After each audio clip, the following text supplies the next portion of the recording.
Hey everyone, welcome back, and this time I'm going to show you how you can check how many streak freezes you have on your Duolingo. So we can get inside of the app as usual. You can see this is our progress page, and the thing is that in order to manage it, you have to click at the top where you can see the diamonds or gems with the number of, the amount of the gems that you actually have. So you can click on it like that to open up the shop, which you can manage your subscription and so on. But below you have your items. So the freeze, right, which is going to freeze my streak, is when I click on it, I'm fully equipped because I have 3 of them. You cannot really buy more, right? So that's the important part. If you have less than 3, you can definitely purchase them with your gems.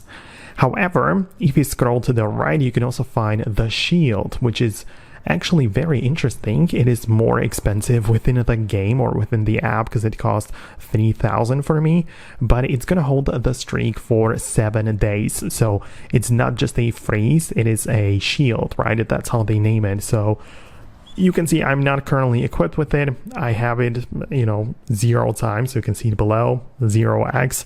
And the freeze, I have it 3 times. So this is where you can check it out and purchase more if you need it. But I'm gonna wrap up the video right now. Let me know if you found it helpful. Subscribe for more tutorials and videos like this one, and I'll see you in the next uploads.